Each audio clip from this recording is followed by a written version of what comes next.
একদিন মদিনায় এক সাহাবী মারা যান এবং আল্লাহ রসুল সাল্লাল্লাহু আলাইহি সাল্লাম এই সাহাবীর মৃতদেহ অন্যান্য সাহাবীদের সাথে কবরস্থানে নিয়ে যাচ্ছিলেন। কিন্তু একজন লোক গোপনে তার পিছনে পিছনে যাচ্ছিল এবং ধীরে ধীরে তার কাছাকাছি যাওয়ার চেষ্টা করছিল। মুসলিমরা কবরস্থানে পৌঁছানোর সাথে সাথেই এই ব্যক্তি সোজা এসে নবী সাল্লাল্লাহু আলাইহি সাল্লামের পিছনে বসে পড়ল। কিন্তু হঠাৎ নবী সাল্লাল্লাহু আলাইহি সাল্লাম বুঝতে পারলেন যে এই ব্যক্তি কি চায় এবং তার কোমর থেকে চাদরটি খুলে ফেললেন। লোকটি নবী সাল্লাল্লাহু আলাইহি সাল্লামের পিঠে একটি চিহ্ন দেখতে পেল এবং এটি দেখে লোকটি কাঁদতে শুরু করল। এটি দেখে সমস্ত মুসলিম অবাক হয়ে গেল যে কি ঘটেছে।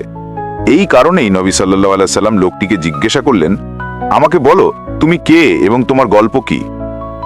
লোকটি তার গল্প শুরু করে বলল, আমি মদিনায় একজন ইহুদির একজন সাধারণ দাস, কিন্তু আমি সবসময় এমন দাস ছিলাম না, বরং আমি বিশ্বের পরাশক্তি পারস্য সাম্রাজ্যের অন্তর্ভুক্ত ছিলাম, যেখানে আমার বাবা একজন মহান সর্দার ছিলেন।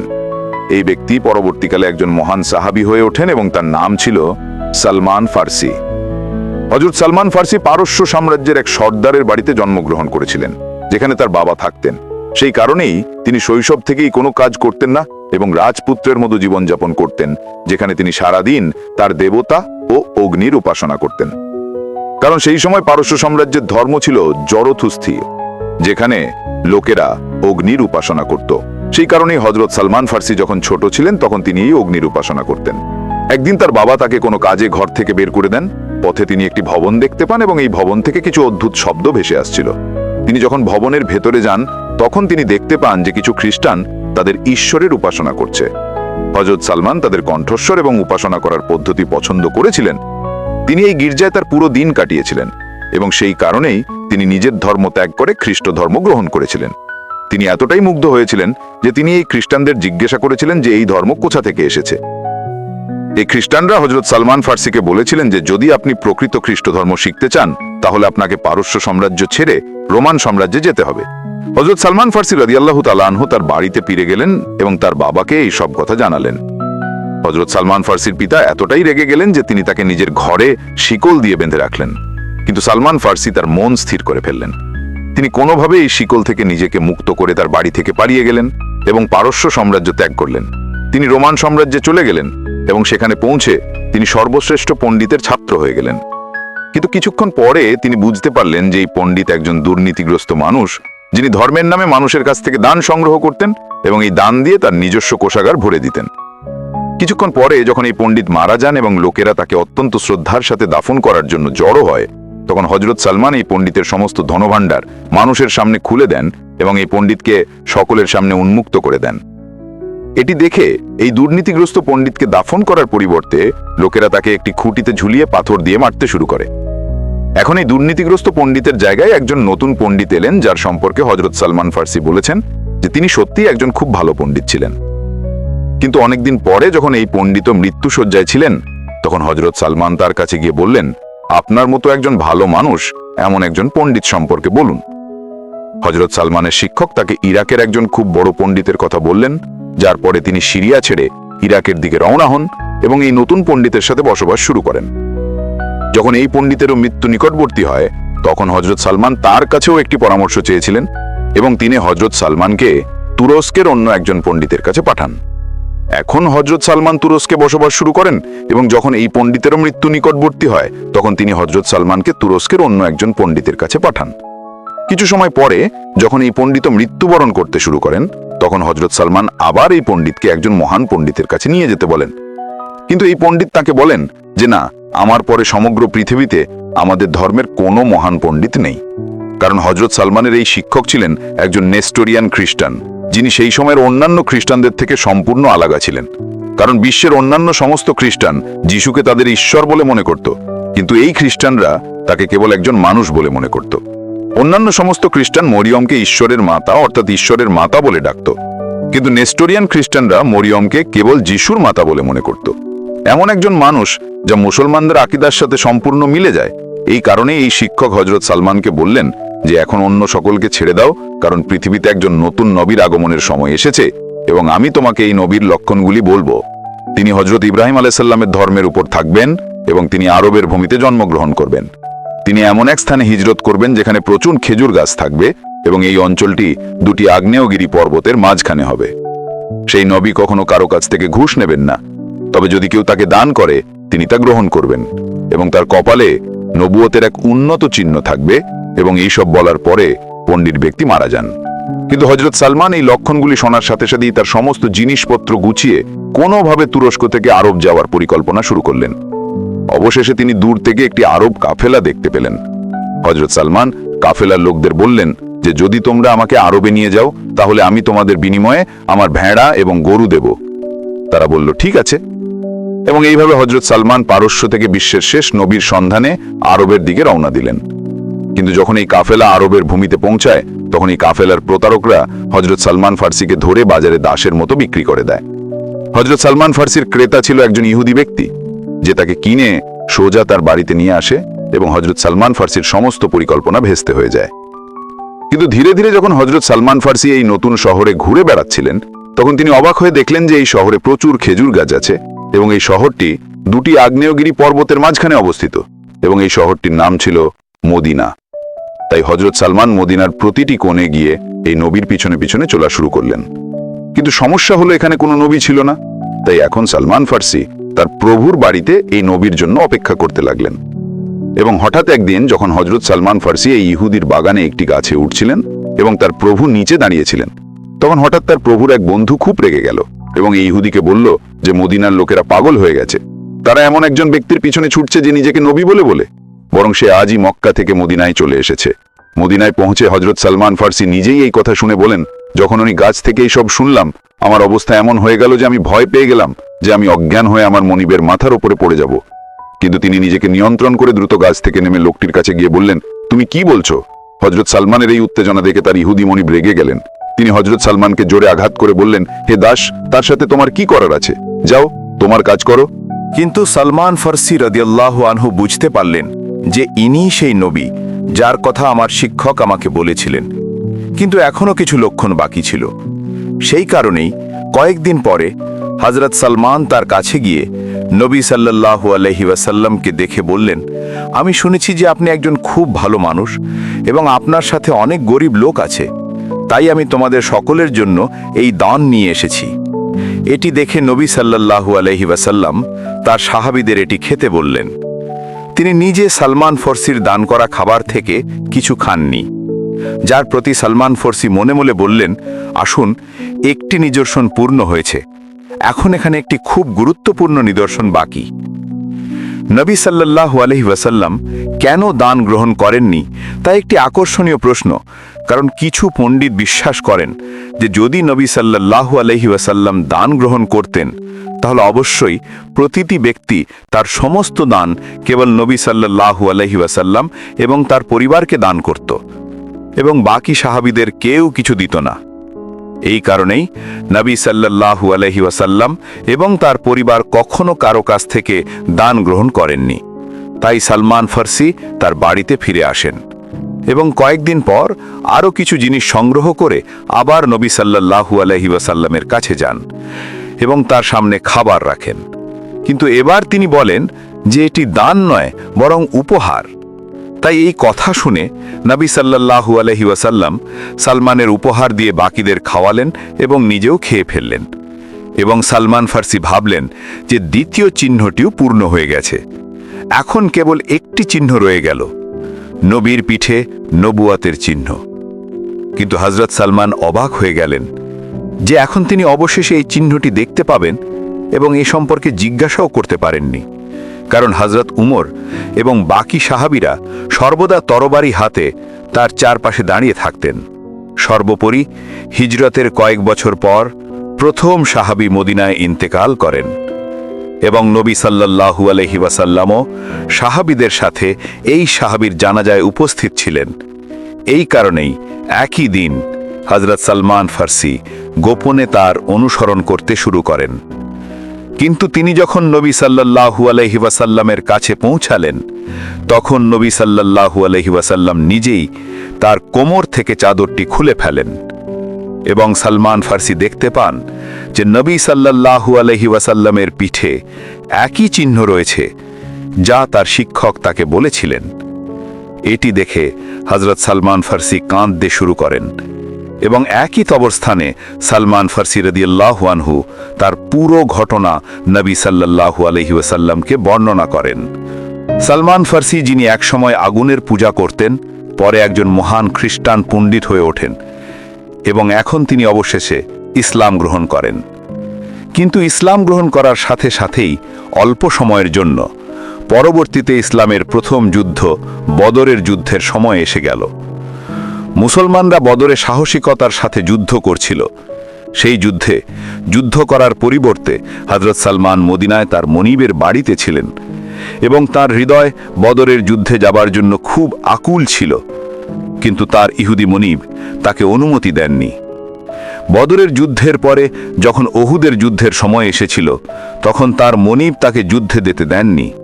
কিন্তু একদিন বদর এবং ওহুদের যুদ্ধের পরে আল্লাহর রসূল সাল্লাল্লাহু আলাইহি ওয়াসাল্লাম হযরত সালমানকে তার কাছে ডেকে পাঠান এবং তাকে যেতে বলেন, আর তোমার ইহুদি প্রভুকে তোমার স্বাধীনতার দাম জিজ্ঞাসা করো। সেই সময় মদিনার ইহুদিরা মুসলমানদের ঘৃণা করত এবং মদিনার রাষ্ট্রকে দুর্বল করার জন্য সর্বাত্মক চেষ্টা করত। মুসলমানরা যখন তাদের কাছ থেকে কিছু কিনত, তখন ইহুদিরা তার দ্বিগুণ তিনগুণ দামে বিক্রি করত। উদাহরণস্বরূপ হযরত উসমান রাদিয়াল্লাহু আনহু একজন ইহুদির কাছ থেকে খুব চড়া দামে একটি সাধারণ জিনিস কিনেছিলেন। এখন হযরত সালমান রাদিয়াল্লাহু আনহু তার ইহুদি প্রভুর সাথে ছিলেন। তিনি মুসলমানদের আরও বলেছিলেন যে হযরত সালমানের দাম 40 আউন্স সোনা, যার মূল্য আজ লক্ষ লক্ষ টাকা হবে। এছাড়াও তার কাছে 300 খেজুর গাছ ছিল। নবী সাল্লাল্লাহু আলাইহি ওয়াসাল্লাম যখন এই দাম সম্পর্কে জানতে পারলেন, তখন তিনি তার সমস্ত সাহাবীদের তার ভাই সালমানকে সাহায্য করতে বললেন। সকল সাহাবী একসাথে হযরত সালমানকে খেজুর গাছ দিয়েছিলেন যতক্ষণ না 300টা চারা সংগ্রহ করা হয়, যার মধ্যে সবচেয়ে বেশি সংখ্যক চারা হযরত উসমান রাদিয়াল্লাহু আনহু দিয়েছিলেন। হযরত উসমান নিজের টাকায় এই 300 গাছের জন্য জমিও কিনেছিলেন। এরপর আল্লাহর রসূল সাল্লাল্লাহু আলাইহি ওয়াসাল্লাম এই ইহুদিকে সোনাও দিয়েছিলেন। সেই সময় হযরত সালমান মুসলমানদের সাহায্যে মুক্ত করে দেওয়া হয় এবং হযরত সালমান, যিনি মূলত পারস্য সাম্রাজ্যের বাসিন্দা ছিলেন, এখন মদিনার নাগরিকত্ব পান। সেই সময় একজন সাধারণ মুসলমান সহজেই মদিনার নাগরিকত্ব পেতে পারতেন, কিন্তু আজকের আরব দেশগুলিতে কোনো মুসলমান নাগরিকত্ব নেওয়ার কথা ভাবতে পারেন না। সালমান ফার্সি মুক্ত হওয়ার সাথে সাথেই মুসলমানদের তৃতীয় বড় যুদ্ধ খন্দকের যুদ্ধের সময় এসে গেল, যখন মক্কার প্রধান আবু সুফিয়ান 10,000 সৈন্য নিয়ে মদিনা আক্রমণ করার প্রস্তুতি নিচ্ছিলেন। এই খবর মদিনায় পৌঁছালে নবী সাল্লাল্লাহু আলাইহি ওয়াসাল্লাম সমস্ত সাহাবীদের একত্রিত করে জিজ্ঞেস করলেন যে আমরা কিভাবে এই 10,000 সৈন্য দিয়ে আমাদের মদিনা রক্ষা করতে পারি। এই বিষয়ে সমস্ত সাহাবী তাদের মতামত দিতে শুরু করলেন, কিন্তু তাদের মধ্যে এমন একটিও মতামত ছিল না যা 10,000 সৈন্যের হাত থেকে মদিনাকে রক্ষা করতে পারত। অবশেষে এই সমাবেশে একজন সাহাবী বক্তব্য রেখে বললেন, আমার একটা আইডিয়া আছে। বহু বছর আগে যখন আমি পরাশক্তি পারস্য সাম্রাজ্যে থাকতাম এবং যখনই কোনো বিশাল সেনাবাহিনী আমাদের আক্রমণ করত, আমরা নিজেদের রক্ষা করার জন্য আমাদের শহরের বাইরে একটা পরীক্ষা তৈরি করতাম। তারা পরীক্ষা খনন করত যাতে শত্রু যতই বড় হোক না কেন তারা এই পরীক্ষা অতিক্রম করতে না পারে। এই নতুন ধারণা শুনে সমস্ত সাহাবী নবী সাল্লাল্লাহু আলাইহি ওয়াসাল্লামের দিকে তাকালেন। নবী সাল্লাল্লাহু আলাইহি ওয়াসাল্লাম মাথা তুলে হাসলেন, যার ফলে সবাই বুঝতে পারলেন যে এটাই সঠিক সমাধান। মদিনার মুসলমানরা হযরত সালমানের এই ধারণায় এতটাই মুগ্ধ হয়েছিলেন যে মদিনার আনসাররা বলেছিলেন, সালমান আমাদের দলভুক্ত, কারণ তিনি হিজরতের আগে মদিনায় থাকতেন। কিন্তু মদিনার মুহাজিররা বলেছিলেন, না, সালমান আমাদের আগে মদিনায় হিজরত করেছিলেন, অর্থাৎ তিনি আমাদের মুহাজিরদের একজন। নবী সাল্লাল্লাহু আলাইহি ওয়াসাল্লাম বললেন, সালমান আনসারদের কেউ নয়, মুহাজিরদের কেউ নয়, বরং সালমান আমাদের আহলে বাইতের অন্তর্ভুক্ত। হযরত সালমান ফার্সি রাদিয়াল্লাহু আনহু এই কথা শুনে খুব খুশি হলেন, কারণ কিছুক্ষণ আগে মদিনার একজন সাধারণ লোক তাকে গানিমতের মাল দিয়েছিলেন এবং নবী সাল্লাল্লাহু আলাইহি ওয়াসাল্লাম তাকে তার নিজের পরিবারের অংশ করে নিয়েছিলেন। যার পরে মুসলমানরা সালমানের ধারণা নিয়ে খান্দাকের যুদ্ধে জয়লাভ করেন। এই যুদ্ধে নবী সাল্লাল্লাহু আলাইহি ওয়াসাল্লাম বলেছিলেন, সালমান আনসারদের অন্তর্ভুক্ত নয়, মুহাজিরদের অন্তর্ভুক্ত নয়, বরং সালমান আমাদের আহলে বাইতের অন্তর্ভুক্ত। তিনি হযরত সালমান ফারসি রাদিয়াল্লাহু আনহুকে আরও বলেছিলেন যে যখন মুসলমানরা তোমাদের অঞ্চল পারস্য সাম্রাজ্য জয় করবে, তখন তোমরাও একই মুসলিম সেনায় যোগ দেবে। খান্দাকের যুদ্ধের পরে তিনি হযরত সালমানকে আরেকজন সাহাবী আবু দারদার ভাই করে দেন, যিনি নিজেও হযরত সালমান ফারসির মতোই একজন ধার্মিক সাহাবী ছিলেন, যিনি বাড়ির চেয়ে মসজিদে বেশি সময় কাটাতেন আর তা ইবাদতে ব্যয় করতেন। যার কারণে একদিন হযরত আবু দারদার স্ত্রী হযরত সালমানের কাছে অভিযোগ করেন যে আবু দারদা আমাকে পরিবারকে খুব কম সময় দেয় এবং প্রতিদিন রোজা এবং ইবাদতে ব্যয় করেন। পরের দিন যখন হযরত আবু দারদা তার বাড়িতে আসেন এবং খাবার সময় হয়, তখন হযরত আবু দারদা খাননি এবং বলেন যে আমি রোজা রাখছি, কিন্তু সালমান ফারসি রাদিয়াল্লাহু আনহু তাকে রোজা ভাঙতে বলেন এবং খাবার খান। সালমানের কথায় বাধ্য হয়ে আবু দারদা খাবার খেয়ে ইবাদত ভাঙেন। এরপর রাত গড়িয়ে গেল এবং সবাই ঘুমাতে শুরু করলে হযরত আবু দারদা উঠে ইবাদত শুরু করেন। এতে হযরত সালমান তাকে আবার থামিয়ে বলেন, যথেষ্ট হয়েছে, এখন ঘুমাও, তোমার উপর আল্লাহর অধিকার আছে, কিন্তু তোমার শরীর এবং তোমার স্ত্রীরও তোমার উপর পূর্ণ অধিকার আছে। পরের দিন আবু দারদা সরাসরি আল্লাহ রসুলের কাছে গেলেন এবং সালমান ফারসিকে সলাত এবং রোজা থেকে বিরত রাখার পুরো ঘটনাটি বর্ণনা করলেন। কিন্তু আল্লাহ রসুল সাল্লাল্লাহু আলাইহি ওয়াসাল্লাম আবু দারদাকেও বললেন যে সালমান একেবারে ঠিক বলেছেন। হযরত সালমানের বুদ্ধিমত্তার কারণে হযরত আলীকে নবী সাল্লাল্লাহু আলাইহি ওয়াসাল্লাম তার সময়ের লুকমান বলে সম্বোধন করেছিলেন এবং নবী সাল্লাল্লাহু আলাইহি ওয়াসাল্লাম হযরত সালমানকে তার ঘনিষ্ঠ উপদেষ্টাদের একজন করে নিয়েছিলেন। সত্যি বলতে, যখন নবী সাল্লাল্লাহু আলাইহি ওয়াসাল্লাম প্রথমবার বিশ্বের সকল রাজাদের ইসলামের দাওয়াত দিয়ে চিঠি পাঠাচ্ছিলেন, তখন তৎকালীন পারস্য রাজা খুসরোকে লেখা চিঠিটিও হযরত সালমান লিখেছিলেন। প্রকৃতপক্ষে হযরত সালমান ফারসি রাদিয়াল্লাহু আনহু জীবনের প্রথমবার ফার্সিতে কোরআন লেখা শুরু করেছিলেন এবং এইভাবে হযরত সালমান ফারসি রাদিয়াল্লাহু আনহু নবী সাল্লাল্লাহু আলাইহি ওয়াসাল্লামের শেষ দিন পর্যন্ত তার ঘনিষ্ঠ সাহাবীদের একজন ছিলেন।